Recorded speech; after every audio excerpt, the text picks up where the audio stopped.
celui qui prétend vouloir goûter au bonheur éternel en se passant de ces 3 clés que je vais vous donner ou d'une de ces 3 clés, eh bien il se trompe complètement. Je me répète, je parle en tant que croyant musulman. Et wallahi wa rabbil Kaaba, il suffit d'aller regarder à droite et à gauche, devant et derrière nous, à travers notre petite expérience. Je ne dis même pas à travers celles et ceux, les histoires de celles et ceux qui nous ont précédés, hein, mais juste à travers notre petite expérience autour de nous. Regardez, ceux qui sont dans la voie de l'illicite, dans le haram, dans l'argent illicite, loin de la prière, loin de la religion, loin de... Bien que quand on voit de manière apparente, ils n'ont rien à envier à personne. Souvent, ils ont des belles maisons, ils ont de l'argent, ils ont tout pour être heureux. Et ils sont heureux quelquefois de manière apparente. Mais on a dit que le bonheur, c'est un sentiment intérieur. Et wallahi, tu peux paraître être le plus heureux et le plus riche et le plus beau si tu n'as pas la richesse intérieure et le calme de l'esprit, le calme du cœur, la sérénité du cœur. Si tu n'as pas ce bonheur, cette tranquillité intérieure, tu n'as rien, et on le sait. Et oh, combien de riches se sont suicidés, puisqu'ils se sont dit, j'ai de quoi assouvir mes besoins, mes envies. Je peux acheter ce que je veux pour être heureux. Le but quand on veut avoir de l'argent, quand on veut avoir le pouvoir, c'est pourquoi? Le but c'est quoi? C'est avoir du plaisir pour être heureux. Mais quand il a tout cela, et qu'il se dit, je peux même aller sur la lune si je veux, j'ai tellement d'argent, je fais ce que je veux, je peux organiser ce que je veux, je peux avoir ce que je veux, je peux acquérir ce que je veux. Mais il sent toujours un vide. Il se rend compte, bon gré mal gré, qu'en fait le vrai bonheur, ce n'est pas ce qui est palpable physiquement à travers les richesses et les biens d'ici-bas, mais c'est le sentiment intérieur qui se manifeste par un calme de l'esprit, un repos de l'âme, une tranquillité du cœur. Et cela ne peut être propulsé que par la puissance de l'iman, de la foi. Alors il y a plusieurs éléments pour acquérir le bonheur de manière générale. Nous en tant que croyants musulmans, on dira c'est la religion. Mais il faut pousser un peu plus loin et chercher à savoir quelles sont les clés les plus importantes pour goûter à ce bonheur. Si tu veux le bonheur éternel, il faut le gagner, il ne s'achète pas. Et comment on le gagne? En gagnant l'amour d'Allah Azza wa Jal. Et comment on gagne l'amour d'Allah Azza wa Jal? وَمَا خَلَقْتُ الْجِنَّ وَالْإِنسَ إِلَّا لِيَعْبُدُونِ. Allah Azza wa Jal, il nous dit dans le Coran, je n'ai créé les djinns et les hommes que pour m'adorer. C'est à travers son adoration. Parmi les clés du bonheur, il y a ad-du'a. Ad-du'a, pourquoi ad-du'a? Parce que c'est une ibada. Et Allah nous a créé pour l'adorer. Et Allah subhanahu wa ta'ala et son prophète alayhi salatu wa salam ont rappelé que ad-du'a huwa al-ibada. Comme le prophète alayhi salatu wa salam l'a dit, ad-du'a huwa al-ibada.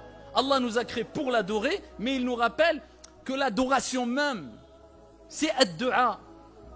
Parce que tu concrétises le tawhid, l'unicité d'Allah, c'est pourquoi Allah nous a créé à travers ad-du'a. Tu ne demandes pas à Foulan, mais tu demandes à Allah.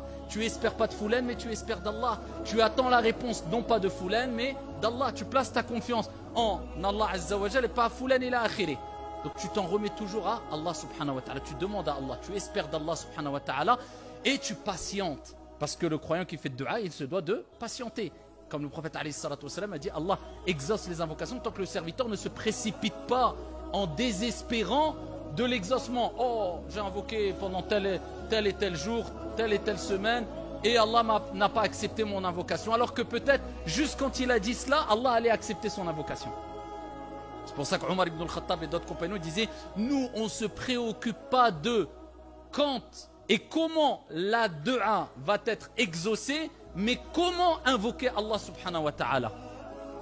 Eux, ce qu'ils voulaient, c'est pas est-ce qu'Allah va accepter mon invocation? Non, comment j'invoque Allah? En me concentrant, en ayant un cœur présent, car le prophète alayhi salatu wassalam a dit Allah n'accepte pas l'invocation venant d'un cœur inattentif. En respectant les bienséances, je commence en glorifiant Allah subhanahu wa ta'ala, en priant sur le prophète sallallahu alayhi wa sallam. Ensuite, at-takhliya qabla at-tahliya, la purification avant l'ornement, je demande pardon à Allah subhanahu wa ta'ala. Ensuite, ici, je demande ce que je veux. Je termine par la prière sur le prophète alayhi salatu wa sallam. Pourquoi? Parce qu'ils savaient que dès qu'ils lèvent les mains, ils sont en train d'adorer Allah. Qu'Allah a accepté ton invocation ou pas, tu as adoré Allah subhanahu wa ta'ala. Ad-du'a huwa al-ibada. Et votre Seigneur a dit, invoquez-moi, j'accepterai votre invocation. La du'a doit se faire tout le temps, à tout moment. Et celui qui veut acquérir le bonheur dans l'au-delà, il invoque Allah subhanahu wa ta'ala pour l'au-delà. Et il est important de multiplier plus les invocations pour l'au-delà que la vie d'ici-bas. Pour ça, quelquefois, on se trompe. On dit c'est bien, je fais des duas, je demande des choses à Allah ici-bas, et c'est une ibada et c'est bien, mais il ne faut pas se perdre. Est-ce que pour nous, le plus important, c'est l'au-delà ou la vie d'ici-bas? Normalement, ça doit être l'au-delà. La vie d'ici-bas, elle est minime. 60, 70 ans, 100 ans, 110 ans. Et après, l'au-delà, c'est éternel. Donc, c'est plus logique qu'on demande plus à Allah subhanahu wa ta'ala des biens dans l'au-delà que ici-bas. Le paradis éternel que le paradis, entre guillemets, terrestre. Donc, ne vous trompez pas et n'oubliez jamais d'invoquer plus Allah subhanahu wa ta'ala pour avoir des bienfaits dans l'au-delà que ici-bas. Ça ne veut pas dire qu'on ne doit pas invoquer Allah azza wa jal pour des bienfaits d'ici-bas. Ça ne veut pas dire que ad-du'a est réservé pour le bonheur dans l'au-delà.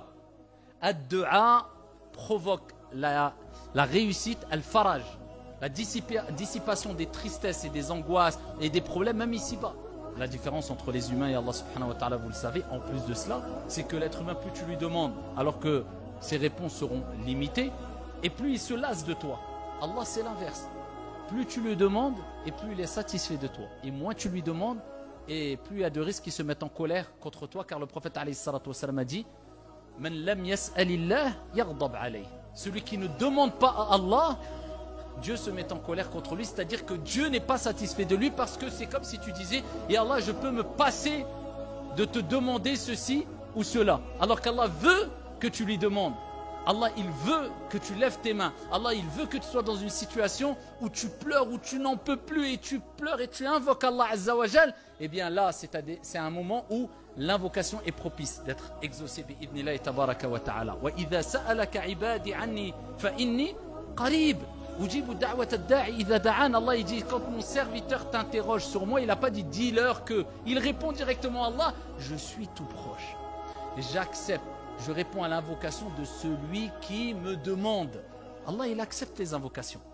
Mais pourquoi alors vous allez me dire oui, mais j'invoque, j'ai toujours pas de résultat. Tu penses qu'il n'y a pas de résultat, mais peut-être qu'il y a eu de grands résultats. Car le prophète alayhi salatu wassalam fi sahih a dit, quand le serviteur invoque Allah subhanahu wa ta'ala, il se passe une des trois choses, comme vous le savez sûrement. Soit l'invocation est acceptée, soit la deuxième des choses, il devait arriver un malheur, et par la cause de ta dua, Allah azza wa jal a écarté le malheur de ton chemin. Il ne t'a pas donné ce que tu voulais, mais cette dua-là a fait que Allah a repoussé le malheur qui devait t'arriver. Ou soit le troisième cas, Allah subhanahu wa ta'ala te laisse la récompense ou les fruits de la dua pour le delà. Et des gens diront, ya Allah, comment ça se fait que j'ai acquis tout cela en bonne action? Il dit, tu te rappelles telle chose, tu l'avais demandé, je l'ai donné? Je dis, non ya Allah. Et telle chose, non ya Allah. Et telle chose, non ya Allah. Je te les ai gardés pour l'au-delà. Donc dans tous les cas, invoquer. Donc tu sais pertinemment que soit Allah va te donner, soit c'est pour l'au-delà, soit il devait t'arriver un malheur et Allah t'a repoussé le malheur de ton chemin. Juste pour cela, pourquoi ne pas invoquer Allah subhanahu wa ta'ala? Pourquoi être même avare? Je ne dirais pas vis-à-vis d'Allah, envers nous-mêmes. Oh combien de choses on a besoin, oh combien de choses on veut demander, et oh combien de fois on demande à Allah subhanahu wa ta'ala, et oh combien de fois on demande aux gens. Et c'est là où tu mesures ton degré de foi, ta relation avec Allah subhanahu wa ta'ala, ton degré d'unicité, de tawhid que tu as, ta conviction religieuse, l'amour, la certitude que tu as vis-à-vis d'Allah. Est-ce que tu demandes plus aux gens ou à Allah? Le principal, c'est d'invoquer avec son cœur, peu importe la langue. Parce que, comme on a dit précédemment, Allah n'accepte pas l'invocation, la demande d'une personne au cœur inattentif. C'est la concentration. C'est demander avec ton cœur. Ce n'est pas lever les mains et regarder ta montre pendant que tu invoques. D'accord? Pareil le dhikr. C'est pas faire et faire des gestes ou avec le chapelet alors que je sais pas ce que ta langue elle est à droite et ton cœur il est à gauche et ton esprit il est... Non, c'est le cœur présent. C'est le plus important, ok. Mais les meilleurs des du'a restent les du'a qui sont dans le Coran et cités par le prophète alayhi salatu wassalam. Et la meilleure des invocations comme l'a rapporté le prophète alayhi salatu wassalam, c'est laquelle? Allahumma inni as'aluka al-afwa wal-afiyah. Dans une version fi dini wa dunyai, fi dunya wal akhirah, al-mu'afa, plusieurs versions. La plus simple. Allahumma inni as'aluka. Oh Allah, je te demande, inni as'aluka al-afwa wal-afiyah. Donc al-afwa, c'est quoi? Je te demande al-afwa, c'est que tu effaces mes péchés. La purification complète. C'est pas tu me pardonnes, tu les effaces. Il n'y a plus de péché. Khalas, plus de traces. Al-afwa wal-afiyah. Al-afiyah, c'est quoi? Si tu demandes à Allah de t'apporter la préservation, qui te préserve. C'est-à-dire qu'il préserve ta foi, qui préserve ton corps de toute maladie, de tout mot, qui préserve ton cœur. Donc, al-afiyah, c'est un mot qui englobe énormément de choses, c'est un mot puissant. Al-afiyah. C'est pour cela que la meilleure des invocations, c'est de demander à Allah qu'il te purifie de tes péchés et qu'il te débarrasse de tous les maux qui peuvent nuire à ton corps ou à ton cœur. Allahumma inni as'aluka al-afwa wal-afiyah. Allahumma inni as'aluka al-afwa wal-afiyah. Donc, ad-du'a huwa al-ibada. Les invocations. Et demandez à Allah de vous accorder le bonheur et la réussite. On veut le bonheur. On demande à qui? À Allah. Demande à Allah. Allah, il ne rejette pas. D'accord? Parmi les clés, il y a la deuxième clé, ad-dhikr. Il y a ad-dhikr a'am. C'est plus général. Alors, pourquoi ad-dhikr? Ici, ça serait plus important que dua et ça devance dua. Et c'est pour ça que je dis, je vais vous les donner par ordre de priorité. Ad-dua n'est pas à rejeter. Attention. Ad-dhikr n'est pas à rejeter. Surtout pas. Le croyant doit vivre avec ad-dua et ad-dhikr. On a bien compris que ad-dua, c'est du dhikr. D'accord? Et le dhikr est appelé ad-dua aussi. Mais le dhikr, c'est un terme dans son sens général qui englobe tout. La prière, le jeûne, le pèlerinage, tout ça c'est du dhikr.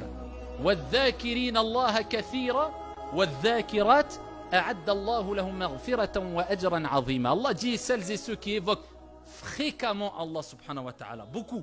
Il n'a pas dit qui évoquent simplement. Qui évoquent beaucoup Allah Azza wa Jalla, Allah leur a préparé un pardon et une énorme récompense. Allah aime celles et ceux qui multiplient le dhikr. On est d'accord? Et le dhikr, c'est une source, une cause de bonheur.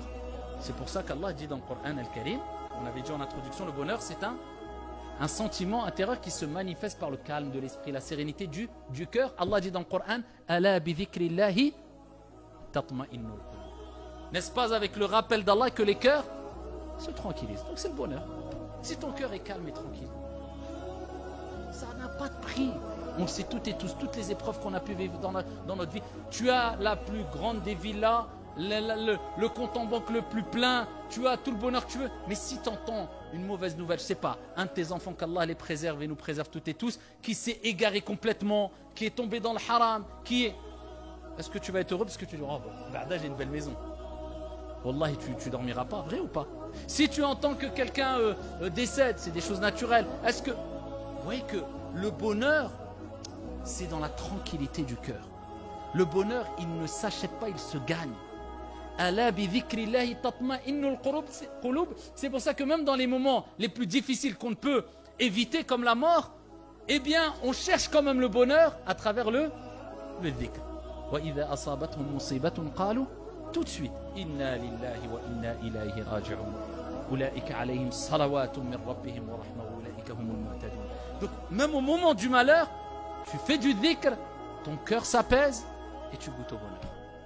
Donc le bonheur se trouve dans le dhikr. Quelqu'un qui ne vit pas avec le dhikr, il peut vous mentir jour et nuit, c'est pas possible qu'il ait le cœur tranquille et qu'il soit heureux. C'est pas possible. Même s'il est musulman, hein, même s'il est croyant.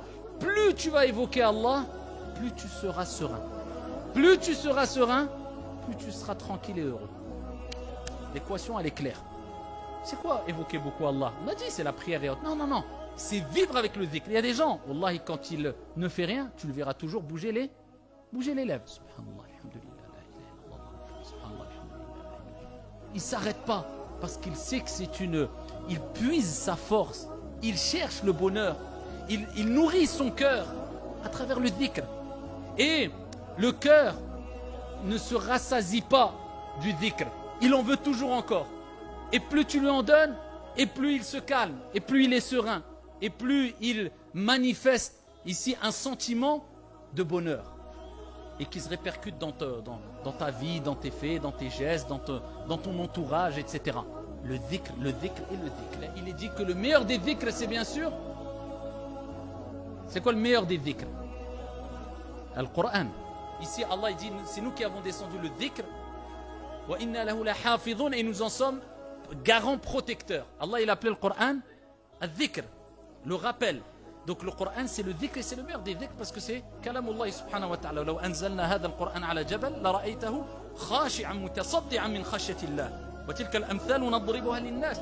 Si nous avions révélé le Coran sur une montagne, tu l'aurais vu humilier, se fendre par crainte d'Allah subhanahu wa ta'ala. Une montagne pulvérisée, se fendre, c'est quelque chose de puissant, kalamullah. Donc, vivre avec le Coran, c'est vivre avec le dhikr et c'est le meilleur des dhikrs. Après le Coran, beaucoup de savants disent que c'est le tasbih, subhanallah.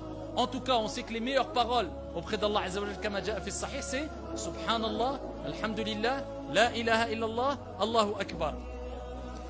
Il y a plein de paroles comme cela, la hawla wa la quwwata illa billah, qui est un trésor parmi les trésors du paradis, et celui qui multiplie la hawla wa la quwwata illa billah, Allah subhanahu wa ta'ala va changer sa situation mauvaise vers une situation meilleure. Le dhikr, c'est un monde dont on ne peut pas se départager, se défaire, on ne peut pas vivre sans dhikr, c'est impossible.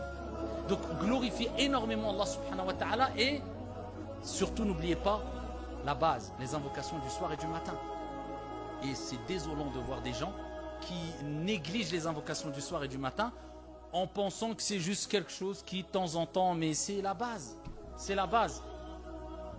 Vous savez que le prophète alayhi salatu wassalam a dit, celui qui dit 3 fois Bismillahi alladhi la yadurru ma'a ismihi shay'un fil ardi wala fis sama' wa huwa as-sami'ul alim, rien ne pourra le nuire dans la journée. Est-ce qu'on dit tous les matins, on ne laisse jamais cette invocation? Et le soir aussi, Bismillahi alladhi, attention, ça n'a strictement rien à voir. Le fait d'évoquer ou d'invoquer Allah en comprenant ce qu'on dit et en étant concentré, c'est deux choses. Comprendre et concentrer, que le fait de le dire sans le comprendre et sans être concentré. L'impact n'est pas la même du tout. Donc si vous le dites de manière mécanique, Bismillah, je ne vais pas dire ça sert à rien, mais ça n'aura pas l'impact attendu, il ne faut pas rêver. Au nom d'Allah, donc tu cherches à travers le nom d'Allah et la mention du nom d'Allah Azza wa Jal, la protection, Bismillahi alladhi la yadurru ma'a ismihi shay'un, en compagnie de son nom. Tu sais qu'à travers la mention du nom d'Allah subhanahu wa ta'ala, tu peux chercher l'assistance, l'aide, le soutien, la protection. Rien ne peut me nuire dans les cieux et sur la terre. Wa huwa as-sami', celui qui entend tout. Wa huwa al-alim, celui qui sait tout. Avec un cœur concentré, tu le dis 3 fois, ne t'inquiète pas. Même s'il t'arrive quelque chose, sache qu'Allah t'a évité pire. Et encore une fois, qu'on ne nous prenne pas pour une secte de fous. On sait très bien qu'il faut utiliser les causes et qu'on n'a pas dit on allait dire 3 fois l'invocation et rouler à 200 sur la voie express et pas prendre de médicaments si on est malade ou là, etc. Il n'y a pas de solution miracle. La personne elle ne s'enlève pas, la personne elle ne fait pas de dhikr, la personne elle est loin, la personne elle fait des grands péchés, il faut me faire ruqya. Ruqya, on ne sait plus par quoi commencer, c'est un chantier. Commence depuis le début, bismillah, faire les ablutions, faire la prière. Si tu m'aides pas à t'aider, je ne peux pas t'aider. Et moi je suis qu'une cause.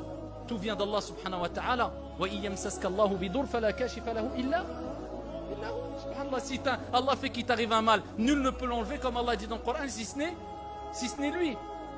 Donc moi, nous ne sommes que des causes. Donc voyez ces invocations, c'est très important. L'invocation qui préserve ton corps. Allahumma afini fi badani, Allahumma afini fi sam'i, Allahumma afini fi basari, la ilaha illa ant. C'est une invocation qu'il ne faut jamais délaisser, subhanallah, le matin et le soir. Oh Allah préserve, on parle de l'afi encore, le prophète il la disait tout le temps. Oh Allah préserve mon corps, oh Allah préserve mon ouïe, oh Allah préserve ma vue, la ilaha illa ant. Si tu vis avec ces invocations, comment veux-tu ne pas te sentir bien et apaisé? Donc ces invocations là du soir et du matin, il y en a qui sont toutes importantes, mais il y a des invocations de base. Est-ce que le matin on récite Qul huwallahu ahad, falaq an-nas 3 fois le matin et 3 fois le soir? Ayat al-Kursi, celui qui récite Ayat al-Kursi, eh bien Allah envoie un ange qui est proche de lui et qui est près de lui toute la nuit afin de le préserver. Bi'idhnillahi tabaraka wa ta'ala, Ayat al-Kursi. Est-ce que, subhanallah, on a plein d'invocations et d'évocations qui sont extrêmement importantes, mais malheureusement on leur donne que très peu d'importance, illa man rahimallah. Et le prophète il a parlé de l'hammadoun, ceux qui répètent beaucoup alhamdulillah, ceux qui vont, des croyants vont être heureux au jour de la résurrection quand ils vont voir la quantité d'istighfar qu'il y a dans leur livre. Astaghfirullah, astaghfirullah. C'est un moyen de purification de son cœur, à travers lequel Allah t'élève en degré. Au lieu de dire des bêtises toute la journée, subhanallah, alhamdulillah, la ilaha illallah, Allahu akbar, en comprenant, subhanallah, tanzihullah, tu reconnais qu'Allah est exempt de toute imperfection. Et Allah Azza wa Jalla est parfait et complet. Alhamdulillah, preuve de reconnaissance. Ya Allah, je te remercie, je suis reconnaissant. Inda al-ibtila'at, au moment des épreuves. As-sabr wajib. La patience est obligatoire. Mais ar-rida, la satisfaction, et remercier Allah, ça c'est un autre degré.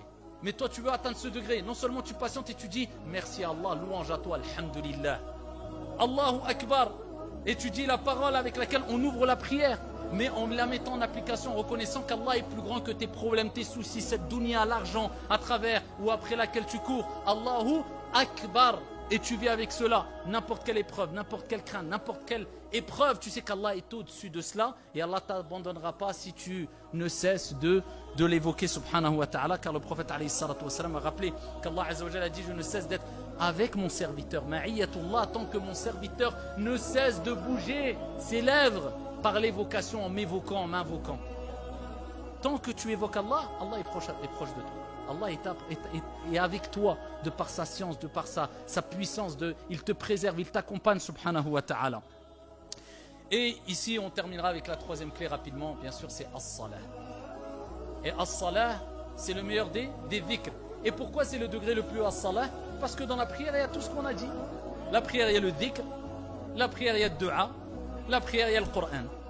Et c'est pour ça que le prophète alayhi salatu wa salam a rappelé que la première des choses sur laquelle on rendra des comptes au jour de la résurrection, c'est as-salah. Pourquoi? Parce que c'est l'acte pratique le plus aimé auprès d'Allah et le plus important auprès d'Allah, ba'da at-tawhid, après l'unicité d'Allah, c'est as-salah. Donc si tu te concentres plus sur autre chose que sur la prière, tu n'as rien compris. As-salah, c'est quoi? Inna as-salata kanat 'ala al-mu'minina kitaban mawquta, c'est de la faire à son heure. La prière c'est une source de bonheur. Et pourquoi pas, Aïcha radiyallahu anha wa ardaha a dit, lorsque le prophète alayhi salatu wa salam était préoccupé par quelque chose ou vivait une épreuve, il accourait vers quoi? Vers la prière.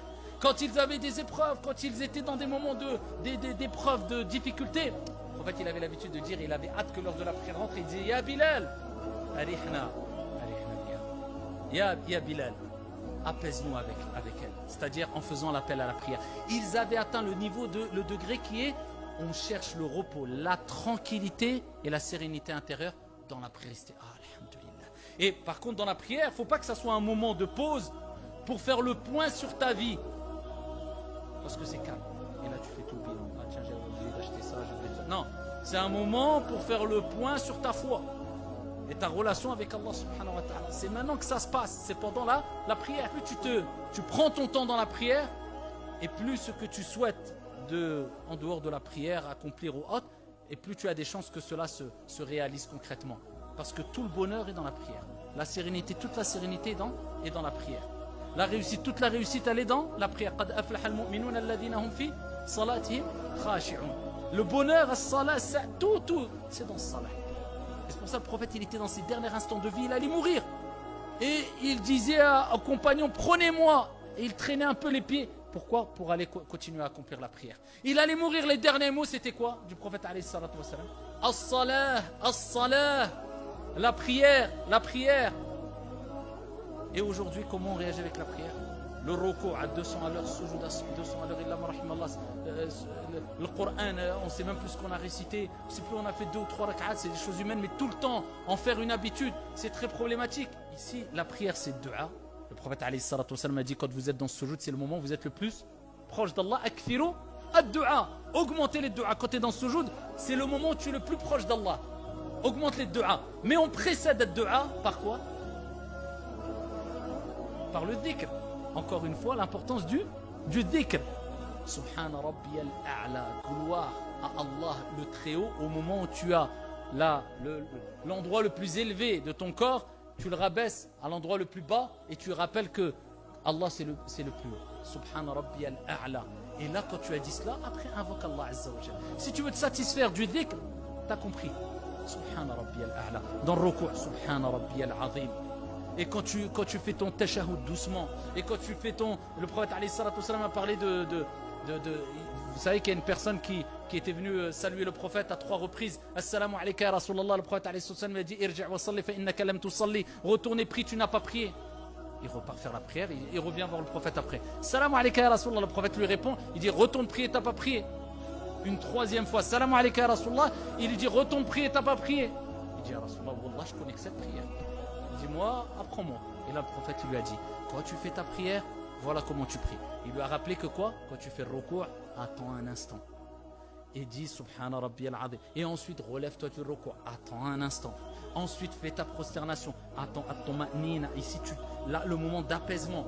Et il lui a appris à faire là, la prière de manière apaisée. Si tu veux goûter à l'apaisement du cœur et la sérénité, la tranquillité de l'âme et du cœur, prie en étant serein et calme. Ça va se répercuter ici dans ton fort intérieur, Inch'Allah ta'ala. Une répercussion ici dans la vie de tous les jours. Donc, c'est pour ça que la prière, c'est une source de bonheur. Inna salata tanha anil fahsha'i wal munkar. En plus, ça t'éloigne de tout ce qui est mal, la turpitude, etc., le blâmable. Mais c'est la prière qui est bien accomplie dans son temps avec concentration. En tout cas, on n'est pas parfait, mais essaye de faire un effort par rapport à cette prière qui est souvent malheureusement bâclée. Alors, c'est simplement de vous rappeler qu'on ne peut goûter au bonheur que si on a compris quelles sont ces clés-là, ces trois clés principalement, à savoir ad-du'a, ensuite ad-dhikr, ensuite as-salah. Si tu préserves ces trois clés, wallahi bi'idnillahi tabaraka wa ta'ala, tu ne peux que goûter à l'apaisement, à la sérénité et au bonheur, incha'Allah ta'ala. Wallahu a'lam, walhamdulillahi rabbil alamin.